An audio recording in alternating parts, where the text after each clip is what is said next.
జై శ్రీరామ్. శ్రీమాత్రే నమః. శ్రీ గురుభ్యో నమః. 2025 సంవత్సరం అక్టోబర్ 24వ తారీఖు నుంచి 2025 సంవత్సరం నవంబర్ 2వ తారీఖు వరకు ఈ మధ్య కాలంలో ఏదైతే ఉందో అంటే 24వ తారీఖు నుంచి 2వ తారీఖు వరకు ఖగోళంలో ఒక విశిష్టాంశం చోటు చేసుకోబోతుంది. గ్రహస్థితుల రీత్యా ఇదేంటంటే గ్రహమాలికా యోగం. ఈ గ్రహమాలికా యోగం కర్కాటక రాశి మొదలుకొని వృశ్చిక రాశి వరకు ఉంటుంది. మధ్య మధ్యలో ఇలా గ్రహమాలికా యోగాలు గోచార రీత్యా ఏర్పడుతూ ఉంటాయి. ఎప్పుడు ఏర్పడే ఎప్పుడు వచ్చే గ్రహమాలికా యోగం ఒక ఎత్తు అయితే, ఇప్పుడు మనకి ఈ సంవత్సరంలో 2025 సంవత్సరంలో ఖగోళంలో ఏర్పడుతున్న ఈ గోచారంలో ఏర్పడుతున్న ఈ గ్రహమాలికా యోగము చాలా విశిష్టాంశాలతో కూడి ఉన్నది. దానికి కారణం ఏంటంటే, మొదట అసలు ఈ గ్రహమాలికా యోగం ఏర్పడటానికి కారకమైన గ్రహాల గురించి మనం తెలుసుకుందాము. కర్కాటక రాశిలో గురు భగవానుడు, సింహరాశిలో కేతుదేవుని సంచారము, కన్యా రాశిలో శుక్రాచార్యుల వారి సంచారము, తులారాశిలో సూర్యనారాయణమూర్తి, అలాగే బుధ భగవానుడు, మంగళ సంచారము. బుధ భగవానుడు 25వ తారీఖు వృశ్చిక రాశిలోకి వెళ్ళిపోతాడు. అలాగే వృశ్చిక రాశిలో చంద్రదేవుని సంచారము. చంద్రుడు మళ్ళీ వృశ్చిక రాశిలోంచి వెళ్ళిపోయినా గ్రహమాలిక యోగం 2వ తారీఖు వరకు కూడా ఉంటుంది. 24 మొదలుకొని మనకి నవంబర్ 2వ తారీఖు 2025 సంవత్సరంలో ఈ విశిష్టాంశం చోటు చేసుకుంటుంది. ఈ విశిష్టాంశం ప్రారంభ రాశి మనం చూసుకుంటే కర్కాటక రాశి నుంచి ప్రారంభమవుతుంది.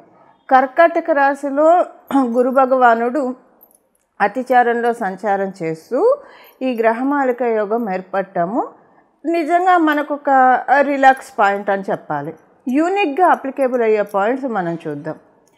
ఇప్పుడు మనం చూస్తున్నాము, ఇప్పుడున్న పరిస్థితుల రీత్యా, మార్కెట్ కండిషన్స్ రీత్యా చాలామందికి లే ఆఫ్స్ ఇలా అవుతూ ఇబ్బంది పడుతూ ఉన్నారు.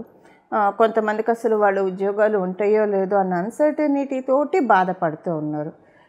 ఇలా బాధపడే వాళ్ళకి అదే కాదు, మామూలుగా కూడా వృత్తిరీత్యా ఎదుగుదల లేదు, బొదుగు లేని జీవితం అవుతుంది అన్న బాధపడే వాళ్ళందరికీ కూడా ఒక వరాల జల్లుని, అంటే ఒక చిన్న ఇంటర్వెల్, ఒక చిన్న బ్రేక్ ఇవ్వడానికి ఈ గ్రహమాలిక యోగము గోచారంలో భగవంతుడు కలగజేస్తూ ఉన్నాడు. ఇప్పుడు ఎవరెవరైతే ఈ కండిషన్స్లో ఇబ్బంది పడుతూ ఉన్నారో వాళ్ళందరికీ ముందు ఒక ఊపిరి తీసుకునే సమయం దొరుకుతుంది. అంటే అన్కండిషనల్ సిచ్యువేషన్స్ అన్నీ కూడా ముందు స్తబ్దుగా అయిపోతాయి, ఫ్రీజ్ అయిపోతాయి. అది ఫ్రీజ్ అయిపోయి ఇప్పటికైతే ఇబ్బంది లేకుండా కాపాడుతుంది. ఇప్పటికంటే నా ఉద్దేశం ఇక్కడి నుంచి ఒక 8 నెలల వరకు మనం తెలుసుకునే ఇప్పుడు మనం తెలుసుకునేది ఇది షార్టర్ పీరియడ్ ఆఫ్ టైం అయినా దీని ఇంపాక్ట్ ఒక 1 year వరకు ఉండొచ్చు కాక, లేదా 8 నెలల వరకు అయినా సరే కనీసం ఉంటుంది. సో ఈలోగా ఉద్యోగస్తులు మీరు అప్గ్రేడ్ చేసుకోవడానికి, ఏమన్నా కోర్సులు నేర్చుకోవడానికి ముందు అసలు మనకు ఒక టైం ఇవ్వాలి కదా. ఇప్పుడు ఎవరైనా ఒక ఆఫీస్కి ఇన్విజిలేషన్కో ఇన్స్పెక్షన్కో వస్తున్నారు అనుకోండి, ఉదాహరణకి, ఎంత సిన్సియర్గా చేసుకునే వాళ్ళైనా సరే వర్క్ ఒకసారి అన్ని క్రాస్ చెక్ చేసుకోవడానికి టైం కావాలి కదా. ఇప్పుడు ఉదయం 10ంటికి చెప్పి 12ంటికల్లా వస్తున్నాం అంటే అవన్నీ క్రాస్ చెక్ చేసుకోవడానికి టైం ఉండకపోవచ్చు. అదే ఒక 10 రోజులు లేదా ఒక 4 రోజులు ముందు ఈ టైంలో ఫలాని డేట్లో ఫలాని టైంలో వస్తున్నారని తెలిస్తే నింపాదిగా అన్నీ కూడా క్రాస్ చెక్ చేసుకొని రికార్డ్స్ అన్నీ పర్ఫెక్ట్గా ఉన్నాయా లేదా అని చూసుకుంటారు కదా. ఇప్పుడు అలాంటి సమయము అందరికీ వస్తుంది. ఇది ప్రతి ఒక్కళ్ళకి అప్లికేబిలిటీ ఉంటుంది. మీరు వృత్తిరీత్యా, నేను చెప్పాను, వృత్తిరీత్యా అనే కాదు, మామూలుగా కూడా నిత్య దైనందిన జీవితంలో ఏవైనా అరే ఏంటి సమస్యల వలయంలో కూరుకుపోతున్నా, ఒక్కసారి ఎందుకు ఇలా అయిపోతుంది, జీవితంలో ఎన్నడూ ఇలాంటివి చూడలేదు, అంటే సమస్యల సుడిగుండంలాగా అయిపోతుంది ఇలా అనుకుంటున్న వాళ్ళకి కూడా ఇది డెఫినెట్గా ఒక రిలాక్సింగ్ పాయింట్. ఒక ముందు ఏంటంటే మీరు ఏ విషయాల వల్ల ఇబ్బంది పడుతున్నారో వాటి నుంచి ఫస్ట్ ఫ్రీ చేస్తారు, అంటే స్తబ్దు అయిపోతారు. ఉదాహరణకి మీకు అర్థమయ్యేది చెప్పాలంటే, ఎవరికన్నా బాగా అప్పులు ఉన్నాయనుకోండి, అప్పుల వాళ్ళ ప్రెషర్ ఎక్కువైపోతూ ఉంది, అరే భగవంతుడు తట్టుకోలేకపోతున్నా అంటే, ఇప్పుడు ఉండైతే ఎవరు దాచిపెట్టుకోరు, ఇచ్చేస్తారు, లేక ఇవ్వరు కదా.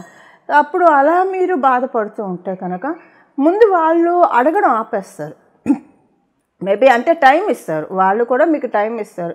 ఇన్ని మంత్స్కి గడువు ఇస్తున్నాం, ఈలోగా మాకు తీర్చేయండి. ముందు ఏంటంటే మీకు ఊపిరి పీల్చుకోవడానికి సమయం ఇస్తారు. అది ఆగిపోతుందని అయితే చెప్పను, కాస్త ఊపిరి పీల్చుకొని ఈలోగా మీకు సమకూర్చుకోవడానికి కాస్త టైం అయితే గడువు అయితే ఇస్తారు. ఇది అంటే సమస్యలు ఏ రకమైన సమస్యలు మీకు అర్థం కావడానికి ఇది చెప్పాను. రకరకాల సమస్యల ఊబిలో అసలు ఈ భూలోకంలో పుట్టామంటేనే కర్మఫలం అనుభవించడానికే పుడతాం. మనం పాపకర్మ కావచ్చు, శుభ ఫలం కావచ్చు. అందువల్ల దేనివల్ల అయితే బాధపడుతూ ఉన్నారో వాటన్నిటి నుంచి గోచారంలో ఉన్నది ప్రతి ఒక్కరికి అప్లికేబిలిటీ ఉంటుంది. సో అందువల్ల ఏంటంటే చక్కగా అందరికీ కూడా ఇప్పుడంటే ఇది మీకు అర్థమయ్యేది చెప్పాలంటే ఒక వరల్డ్ కప్ మ్యాచే జరుగుతుంది అనుకోండి. ఎగ్జాంపుల్కి ఫైనల్స్కి భారత్ పాక్ వచ్చారనుకోండి, పాకిస్తాన్ వీళ్ళిద్దరు వచ్చారనుకోండి. ఇండియా గెలిస్తే దేశం మొత్తం ఎలాగైతే సంబరాలు జరుపుకుంటుందో, సెలబ్రేషన్ చేసుకుంటుందో, అలాగా ఇప్పుడు అందరికీ కూడా ఏదో ఒక శుభం జరుగుతుంది, మంచి జరుగుతుంది. ఆశాజనకమైన పీరియడ్ ప్రతి ఒక్కళ్ళకి అంటే ఎవరి లెవెల్లో ఎవరి స్థాయిని అనుసరించి వాళ్ళకి ఈ రిజల్ట్స్ అప్లికేబిలిటీ ఉంటుంది. సపోజ్ ఇప్పుడు ఒక మామూలుగా సాధారణ ఉద్యోగం చేసుకునే వాళ్ళకి తగ్గట్టు వాళ్ళు కాకపోతే వాళ్ళ కళ్ళల్లో ఆనందం వచ్చేంత మంచి జరుగుతుంది. ఇదే ప్రస్తుతం ఉన్న గ్రహస్థితులు. భగవంతుడు మానవులు ఇంత కష్టపడుతూ ఉన్నారు, వీళ్ళందరూ నా బిడ్డలు. అప్పుడప్పుడు భగవంతుడు మనకి ఇలా వరాన్ని అంటే గ్రహదేవతని మరీ అంత పీడించవాకుండా వాళ్ళు నా బిడ్డలు, వీళ్ళని కాస్త కరుణించండి, కాస్త వీళ్ళని కాపాడండి అని అప్పుడప్పుడు ఆర్డర్స్ పాస్ చేస్తూ ఉంటారు.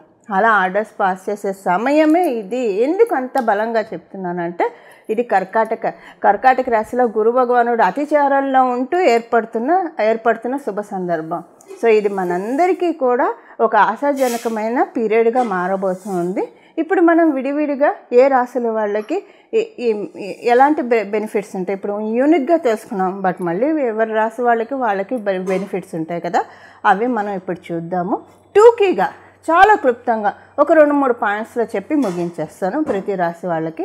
అలాగే ఏం పరిహారం చేసుకోవాలి. ఇప్పుడు మీ జన్మజాతకం బలంగా ఉంటే ఇది అసలు మీకు టర్న్స్ బాగా వస్తుంది. ఈ ఫలితాలు మీరు ఎక్కువగా చూస్తారు. అంటే ఇప్పుడు అనుకుంటాం కదా వీళ్ళకి ఈ పీరియడ్ నుంచి బాగా టర్న్ అయిపోయిందని మన సర్కిల్లో అనుకుంటూ ఉంటాం కదా, అలా ఉంటుంది. సో ఇది పెళ్ళి అవ్వక బాధపడుతున్న వాళ్ళు ఏ రకమైన సమస్య అయినా సరేనండి, మీకు జడంగా పట్టి వేధిస్తున్న సమస్యలు భగవంతుడు ఫ్రీ చేస్తున్నాడు. సపోజ్ ఉదాహరణకి పెళ్ళవక బాధపడుతున్నాం అనుకోండి, మంచి సంబంధం వస్తుంది, కుదురుతుంది, ఆటోమేటిక్గా అయిపోతుంది. అసలు ఇన్నాళ్ళు అవ్వలేదు అనుకున్నంతసేపు పట్టలేదు, భగవంతుడి దయ వల్ల నిమిషాల్లో చేసాం. ఎప్పుడు చూసామో తెలియదు, ఈ సంబంధం ఎప్పుడు కుదిరిందో తెలియదు, ఎప్పుడు లగ్గాలు పెట్టుకున్నామో తెలియదు, ఎప్పుడు అయిపోయిందో తెలియదు. అంతా ఒక మాయలాగా అయిపోతుంది.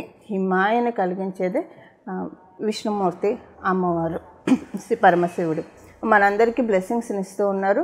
నేను చివరిలో రెమెడీ చెప్తాను. ఈ రెమెడీ ఎందుకంటే పరిహారం ఎందుకంటే మీ జన్మజాతకం చాలా బాగా ఉంటే ఇది అసలు చాలా మంచి ఇంపాక్ట్ మీకు చూపిస్తుంది.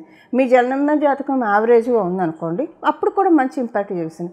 మీ జన్మజాతకం అందుకోలేని ఇప్పుడు అంటారు కదా కాల్షియం డెఫిషియన్సీ ఏదైనా ఉంటే టాబ్లెట్స్ తీసుకుంటే శరీరం దాన్ని పీల్చుకోవాలి, అంటే దాన్ని తీసుకోగలగాలని, తీసుకుంటేనే మనకు అది పనిచేస్తుంది, ఏ విటమిన్స్ టాబ్లెట్స్ అయినా. అలా మన ఎవరిదైనా జన్మజాతకం బాగా వీక్గా ఉంటే అది తీసుకునే లెవెల్లో ఉండడానికే ఈ పరిహారం. సపోజ్ ఇప్పుడు ఏమైనా టాబ్లెట్స్ రాసి ఇచ్చినప్పుడు గ్యాస్ రాకుండా కూడా ఒక టాబ్లెట్ ఇస్తారు కదా, ర్యాంటాక్ లాంటివి ఇస్తారు కదా. సో ఎందుకంటే మళ్ళీ ప్రాబ్లమ్స్ రాకుండా. ఇప్పుడు పరిహారం ఎందుకంటే మీరు అబ్జర్వ్ చేసుకోవడానికి, ఒకవేళ జన్మజాతకం బాగోలేని వాళ్ళు అబ్జర్వ్ చేసుకోవడానికి, బాగున్న వాళ్ళకి ఇంకా ఎక్కువగా వరాన్ని అందుకోవడానికి, వీటన్నిటికీ. సో ఎక్కువ వస్తే ఏమన్నా చేదండి, మంచి ఫలితాలు ఎక్కువ వస్తే ఏమన్నా చేదా. అలాగా ఇప్పుడు మనము ప్రతి ఒక్క రాశి వాళ్ళకి 2-3 పాయింట్స్లో ఏ ఫలితాలు వస్తాయో చెప్తాను. అలాగే చివరిలో పరిహారం చెప్తాను. మీరు ఇప్పటివరకు ఏ పరిహారం చేసుకోకపోయినా ఇప్పుడు మటుకు ఈ పరిహారం చేసుకునే తీరండి, అస్సలు విడిచిపెట్టకండి. ఖచ్చితంగా చేసుకోవాల్సిన పరిహారం ఇది. అప్పుడు మన అందరికీ కూడా సన్మంగళాలు జరుగుతాయి. సరేనండి. ఇప్పుడు మనము ఒక్కొక్క రాశి వాళ్ళకి ఎలాంటి ఫలితాలు ఉంటాయో చూద్దాం. కర్కాటక రాశి కర్కాటక లగ్నంలో పుట్టిన వాళ్ళకి మీ దాంట్లోనే ఈ గ్రహమాలిక యోగం ఏర్పడుతూ ఉంది. మీ రాశి నుంచే మొదలవుతూ ఉంది. అందువల్ల ద్వాదశ రాశుల్లో ఎక్కువ బెనిఫిట్స్ కర్కాటక రాశి వాళ్ళకి, ఎండ్ అయ్యే రాశి వృశ్చిక రాశి. కాబట్టి అంటే ఈ గ్రహమాలిక యోగము ఎక్కడైతే ఆగుతుందో అది వృశ్చిక రాశి అయింది. మీ ఇద్దరికీ స్పెషల్ బెనిఫిట్స్ ఉంటాయి. మిగతా వాళ్ళతో కంపేర్ చేస్తే అందరికీ ఉన్న కొంచెం ఎక్కువ మీకుంటుంది. అదేంటే ఇప్పుడు మనం చూద్దాం. మీకేంటంటే గురు భగవానుడు అతిచారంలో కూడా ఉంటూ గ్రహమాలిక యోగం ఇవ్వడం వల్ల మీకు ఇంటికి సంబంధించిన విషయాల్లో, డబ్బుకి సంబంధించిన విషయాల్లో, అలాగే మీ కమ్యూనికేషన్స్ రీత్యా ఉన్న విషయాల్లో, పిల్లలకి సంబంధించిన విషయాల్లో, ప్రతి విషయంలో అనుకూలతల్ని కలగజేస్తూ ఉన్నాడు. మన బయట కూడా అంటే ఉద్యోగ వ్యాపార విషయాల్లో కూడా అన్నిట్లో అనుకూలతల్ని కలగజేస్తూ ఉన్నారు. ఒక మాటలో సింపుల్గా చెప్తాను. సహజంగా మనం ఒక మాట వింటూ ఉంటాము. అందరి నోట్లో, చాలామంది నోట్లో మీరు కూడా వినే ఉంటారు. డెఫినెట్గా మీరు వినే ఉంటారు. అదేంటంటే అదృష్టం త్రుటిలో తప్పిపోయింది, అదృష్టం త్రుటిలో తప్పిపోయింది, వెంట్రుక వాసులో పోయింది అని అనుకోవడం మనం వింటూ ఉంటాం కదా. ఎంతెందుకు ఎప్పుడన్నా ఎవరి గురించి వాళ్ళు కూడా అలా అనుకునే అవకాశం ఉంటుంది. అరే జస్ట్ మిస్ అయింది ఆపర్చునిటీ అనుకుంటూ ఉంటారు కదా. ఇప్పుడు ఏంటంటే మీకు గ్రహదేవతలు ఎంత వరాన్ని ఇస్తున్నారంటే దురదృష్టం త్రుటిలో తప్పిపోతుంది, దురదృష్టం వెంట్రుక వాసులో తప్పిపోతుంది. ఇంకా ఇదే అన్నీ చెప్పేస్తుందండి. ఈ పాయింట్ చాలు. అంటే మనకి ఇప్పుడు ఉన్న ఈ భగవంతుడు ఇచ్చే వరంలో ఈ పాయింట్ చాలు. ఇప్పుడు దురదృష్టం లేకపోతే, దుఃఖం లేకపోతే ఇంకంతా బాగున్నట్లే కదా. అంటే ఎలాంటి ఇబ్బందులు రావనే కదా జీవితంలో. అది ఇప్పుడు భగవంతుడు మనకు కలగజేస్తున్నాడు. ఇది 1 ఇయర్లో చూస్తారు. కర్కాటక రాశి, కర్కాటక లగ్నంలో పుట్టిన వాళ్ళు. ఇదేంటంటే ఇంకా ఇందులోనే అన్నీ వచ్చేసాయండి. దురదృష్టం వెంట్రుక వాసులో తప్పిపోతుందంటే ఇంతకు మించి ఏం కావాలి. అన్ని విషయాల్లో ఛాలెంజెస్ లేకుండా ముందుకు సాగుతాం. అంటే ఛాలెంజెస్ ఉన్నా వాటిని ఎలా డీల్ చేయాలన్న సమర్థత కూడా ఉండాలి. సమర్థత కలిగి ఉంటే మనము అసలు ఛాలెంజెస్ ఏ ఉన్నా సరే అవి మనం లెక్క పెట్టము. సో ఇప్పుడు ఇలాగా గ్రహదేవతలు కర్కాటక రాశి, కర్కాటక లగ్నంలో పుట్టిన వాళ్ళని చక్కగా ఆశీర్వదిస్తూ ఉన్నాయి. ఇప్పుడు ఏం పరిహారం చేసుకోవాలో కూడా మనం చూద్దాం. పరిహారం ఇప్పుడు చూశారు కదా, మీ రాశి వాళ్ళకి ఏ ఫలితాన్ని ఇది ఇవ్వబోతూ ఉందో. ఇప్పుడు పరిహారం చూద్దాం. పరిహారం ఏంటంటే మీకు ఇప్పుడు మనం తెలుసుకునే ఈ సమయం 24 నవంబర్ నుంచి 24 అక్టోబర్ 2025 నుంచి 2వ తారీఖు నవంబర్ 2025 సంవత్సరం వరకు దీని ఫలితాలు రాబోయే సంవత్సరంలో మనం చూస్తాం, అందరం కూడా చూస్తాము. దానికి బీజం ఇక్కడి నుంచి పడుతుంది. మీరు ఈ సమయంలో మీ ఇష్టదైవాన్ని ప్రతిరోజు కనీసం ఒక అరగంటన్నా ధ్యానించాలి. అది మ్యాండేటరీ. మీరు ఏ సమయం అన్నా తీసుకోండి, ఒక నామజపం చేయండి. ఉదాహరణకి మీకు రామచంద్రమూర్తి అంటే ఇష్టం అనుకోండి, జై శ్రీరామ్ అని మనసులో ధ్యానించుకోండి. లేదా రామభద్రాయ నమః అనుకోండి, రామచంద్రాయ నమః అనుకోండి. మీకు గణపతి ఇష్టం అనుకోండి, గణేశాయ నమః, గణేశాయ నమః, గణేశాయ నమః అని చెప్పించుకోండి. మీకు అమ్మవారు ఇష్టం అనుకోండి, శ్రీ లలితాంబాయ నమః, లలితాంబాయ నమః, లలితాంబాయ నమః అని స్మరించుకోండి. ఇలా మీకు ఏ దైవం అయితే ఇష్టమో ఆ దైవం యొక్క నామస్మరణ రోజుకు ఒక అరగంట ఖచ్చితంగా నామస్మరణ కట్టి మీరు ఏ స్థితిలో ఉన్నా చేసుకోవచ్చు. కాకపోతే స్నానం చేశాక శుచిగా చేసుకుంటే ఇంకా మంచిది. లేదు మీకు కుదరలేదు, ఆఫీస్ హడావుడి పరిగెత్తుతున్నారు, భగవంతుడు భావాన్ని మాత్రమే చూస్తాడు, వీళ్ళు నాకు పూజ చేయాలనుకుంటున్నారు కానీ సమయాభావం వల్ల వీళ్ళు చేయలేకపోతున్నారు, అప్పుడు కూడా మీరు మనసులో జపించుకోవచ్చు. ఇప్పుడు మీరు ఆ ఆఫీస్కి వెళ్ళేప్పుడు ఒక బైక్ మీదో, లేదా మీ వ్యాపార స్థలానికి వెళ్ళేప్పుడు కారులోనో, బైక్ మీదో, లేదా ఎంఎంటీ ఏదో ఒకటి పట్టుకొని వెళ్తారు కదా. అప్పుడు మీరు వెళ్ళేప్పుడు ఫోన్లో అవి చూడకుండా మనసులో భగవంతుని ధ్యానించుకోండి, ఏదో ఒక నామాన్ని జపించుకోండి. అసలు ఏ నామం జపించుకోవాలో మాకు తెలియట్లేదు, మీరే మాకు సూచించండి అని మీరు కనుక నన్ను అడిగితే ఇది గురు భగవానుడి ద్వారా ఏర్పడుతుంది. కాబట్టి ఇప్పుడు నేను ఒక నామం చెప్తాను, ఇది ప్రతిరోజు ఒక అరగంట జపించుకోండి. మీరు కుదిరితే స్నానం చేసిన వెంటనే దీపారాధన చేసుకొని అక్కడే పూజ గదిలో కూర్చుని ఒక అరగంట చేసుకోగలిగితే మంచిది. ఒకవేళ అలా చేసుకోలేకపోయారు సమయాభావం వల్ల, అప్పుడు కూడా విడిచిపెట్టకుండా ఏ సమయం కుదిరితే ఆ సమయం భగవద్ పూజకి సర్వకాల సర్వావస్థలు అందు కూడా మనం భగవంతుని పూజించవచ్చు. మనకి గీతాచార్యుల వారు కూడా చెప్పింది అదే. ఈ సమయంలోనే ఆయన్ని పట్టుకోవాలి, ఈ సమయంలోనే అలా పూజించాలి, ఇలా హార్డ్ అండ్ ఫాస్ట్ రూల్స్ ఏం లేవు మనకి భగవంతుడి విషయంలో. ఏ సమయంలో అయినా విడిచిపెట్టకుండా చేసుకోండి. ఇప్పుడు మనం చేసుకోవాల్సిన నామము, అందరూ ఒకవేళ మీ ఇష్టదైవాన్ని స్మరించుకుంటూ ఈ నామం జపించవచ్చు, లేదా మీ ఇష్టం ఈ నామాన్ని జపించవచ్చు. చాయిస్ మీకే వదిలేస్తున్నాను. ఇప్పుడు నామం వచ్చేసి శ్రీ గురు దక్షిణామూర్తయే నమః. శ్రీ గురు దక్షిణామూర్తయే నమః. శ్రీ గురు దక్షిణామూర్తయే నమః. అత్యద్భుతమైన నామరాజం ఇది. గురు భగవానుడు కలిగిస్తూ ఉన్నాడు ఈ యోగాన్ని. ఈ నామంతో కనుక ప్రతిరోజు అసలు ఇది మీరు ఇక్కడి నుంచి 24వ తారీఖు మొదలు పెట్టుకొని ప్రతిరోజు కనీసం 24 నుంచి 2వ తారీఖు వరకు అరగంట చేసుకున్న కనీసం రోజు కూడా మీరు ఒక 10 నిమిషాలు మనం కేటాయించలేమో భగవంతుడికి చేసుకుంటే చాలా మంచిది.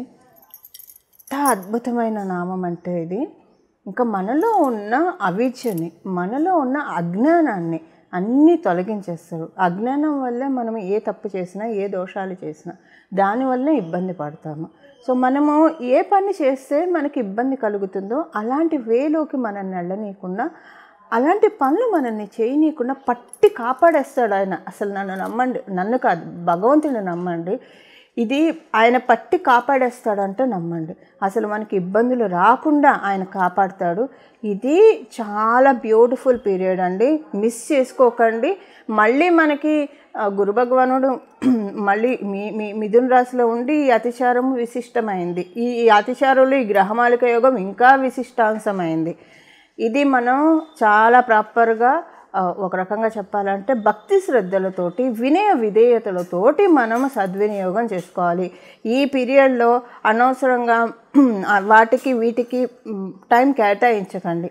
మీకు ఏవైతే ప్రొడక్టివ్ వర్క్స్ ఉంటాయో, ఏవైతే మనకి ఇది ఇస్తుందో, సుఖంగా నిద్రపోవడానికి అవకాశాన్ని ఇస్తుందో వాటి వరకే మనం ఫోకస్ పెట్టి రిమైనింగ్ టైం అంతా అని మన ఫ్యామిలీ రెస్పాన్సిబిలిటీ చూసుకుంటూ రిమైనింగ్ టైం అంతా కూడా అవి చేసుకుంటూ రిమైనింగ్ టైం అంతా కూడా దక్షిణామూర్తి స్వామి వారి పాదాన్ని ధ్యానించండి. అల్టిమేట్ రిజల్ట్స్ చూస్తారు. ఇది భగవంతుడి యొక్క కృపా కటాక్షం మనందరి మీద. ఒక్కసారి భగవంతుడు అమృతపు జల్లు మన మీద, మనందరి మీద కురిపిస్తున్నాడు. దాన్ని మనం ఇంట్లో కూర్చుంటే ఎలా వస్తుంది? మనం ఓపెన్ టు స్కైకి వెళ్ళిపోవాలి కదా, ఓపెన్ ప్లేస్కి వెళ్తేనే కదా అది మనకు వచ్చేది. అలా వెళ్ళేట్టు భగవంతుడు మనల్ని కరుణిస్తాడు. దీనికోసమే ఏ భగవంతుడిని పట్టుకున్నా దీనికోసమే. సో ఇలా మనమందరం కూడా కాలాన్ని సద్వినియోగం చేసుకుంటూ, కాలాన్ని ప్రొడక్టివ్ వర్క్స్ మాత్రమే వాడుతూ మన జీవన అంటే ప్రొడక్టివ్ వర్క్స్ దేనికైతే మనకు దేని మీద ఫోకస్ పెడితే మన ఫ్యూచర్, మన గ్రోత్, మన ఫ్యామిలీ బాగుంటుందో వాటి మీద మనం కాన్సన్ట్రేట్ చేసుకుంటూ మన జీవితాన్ని సఫలీకృతం చేసుకోవడానికి చక్కటి సదావకాశాన్ని అవ్యాజ కరుణామూర్తి అయిన సకల దేవతలు మనకి కురిపిస్తూ ఉన్నారు. దీన్ని మనందరం సద్వినియోగం చేసుకోవాలని, తద్వారా భగవంతుడి ఆశీస్సుని పరిపూర్తిగా తీసుకోవాలని చెప్పి నేను కూడా మనందరి తరఫున మనస్ఫూర్తిగా భగవంతుడిని ప్రార్థిస్తూ మంగళం. నమో భగవతే వాసుదేవాయ.